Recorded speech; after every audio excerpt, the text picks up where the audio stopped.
say I had Miss Lingard as my first principal here at River Hill High School, and she struck every student as like such an amazing, wonderful person, and I don't think she gets enough credit for everything that she does.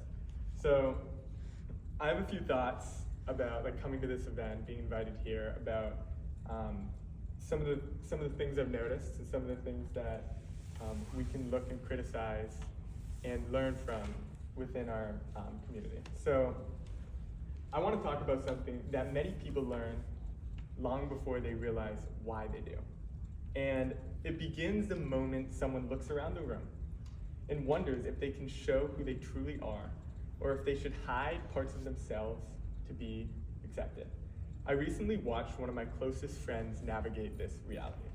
When we first met, she was proud of her culture, the foods her family cooked, the music they played, the traditions they celebrated. But as she shifted to a new friend group in school, I watched her gradually set those parts of herself aside. She hid what made her so special, kept quiet about family celebrations, and stopped talking about the things that once made her shine. She didn't do this because she wanted change. She did it because she felt she had to. And over time, her bright, unique presence she had at home became quieter, more measured. It was subtle, bit by bit, but almost invisible, and the impact was real. The confidence, the joy, it all dimmed under the pressure to fit in. Watching her taught me something I will never forget. It taught me that when people feel they must hide who they are, the cost is greater than what we often see. It's not just the loss of difference, but the loss of voice, creativity, and potential. This pattern extends far beyond the school, far beyond this one friend. It's part of a much wider pattern that we see within this country, within the world. Recent national surveys show that more than half of employees from underrepresented backgrounds feel pressure to downplay parts of their identity at work. Among students, the numbers are similar. 40% say they change how they speak, how they behave, or how they express their culture in academic settings because their fear of being judged or misrepresented. Researchers have also found that this pressure has real consequences. When people feel they must filter themselves, they contribute less, not because they lack ability, but because they are using so much mental energy to try to fit in. One workplace study found that employees who feel the need to code switch are up to 25% lower in levels of engagement, with teams with high assimilation pressure generating fewer creative ideas and solving problems more slowly. These numbers are a reflection of something deeply human. When people don't feel safe being themselves, their potential shrinks long before their talent ever does.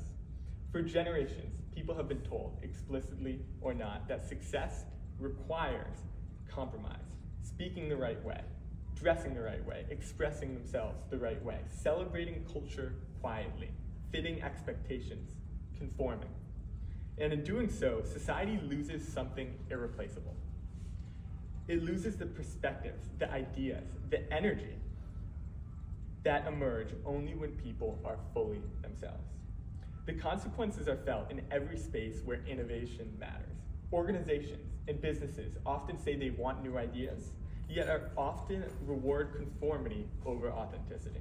People who feel pressure to blend in, filter themselves, hold back insights, and measure how much of their identity is acceptable. When what happens, talent cannot reach its full potential, and we realize belonging becomes not just a value, but a foundation for creativity and performance. Creating environments where people can bring their whole selves is not a luxury, it is an investment. When individuals are allowed to share their experiences, their perspectives, their traditions, their voices, something powerful emerges. Ideas expand, teams grow stronger, and communities become richer. The story of my friend and the countless others who adjust, shrink, or silence themselves reminds us that the work of diversity, equity, and inclusion is not about teaching people to fit in. It is about reshaping spaces so that everyone feels like they belong. It is about protecting the stories, the perspectives, and the potential that assimilation too often diminishes.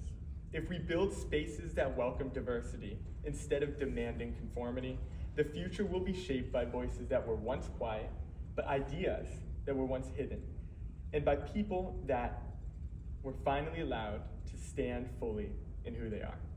Thank you so much.